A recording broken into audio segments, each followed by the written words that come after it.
yet another 60s band. Keep sitting on this. I'm sorry.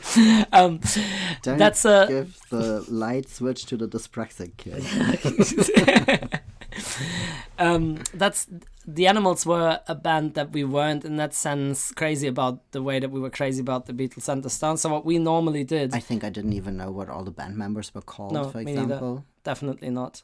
And what we always did was that we would focus on basically one band most of the time, sometimes maybe one and a half, but Because we were those then. because we were those, yeah, so you couldn't be everyone at once, obviously.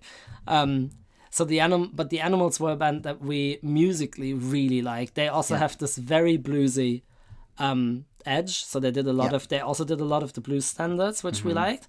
But then they have Eric Burdon, Who is an amazing singer. He was probably one of the singers that influenced me most as a singer, and I do still a very, very good version of Bring It On Home to Me, if I may say so myself. It's true. And that's very much like leaning on the Eric Burdon version of that song.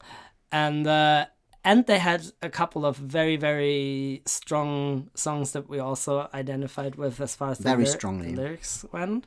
And those are the two that we picked now, which is We Gotta Get Out of This Place. Which was absolutely our truth. Yes. We needed to get out of this place where we were living because we couldn't survive there. No.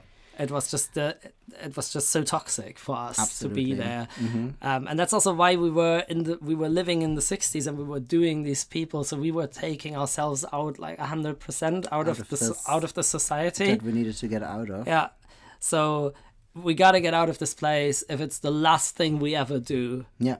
And so we did, but at that time we did then, but at that time we just couldn't 15, yet. You can't. You just can't. When you're 15, you're stuck because you have all these grown-ups who make the rules.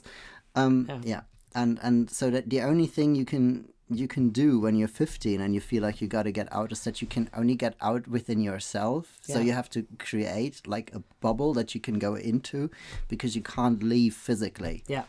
So and I think that's something that we also felt was extremely authentic about that music, because I think if you look at Eric Burdon, and they were like poor guys from Newcastle. I mean, they came from a background where you really would want to get out of this place.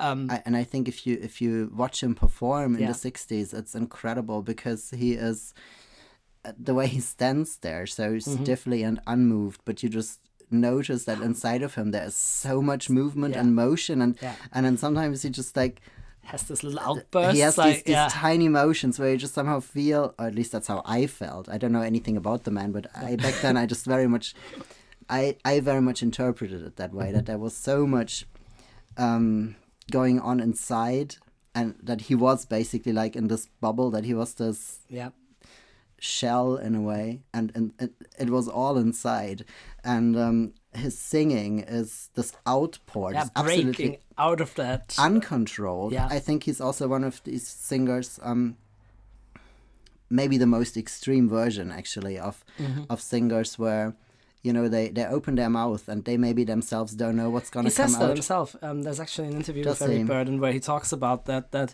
his singing is basically like very dangerous because he doesn't know what will come out. So sometimes it also happens to him that his voice will break. Yeah.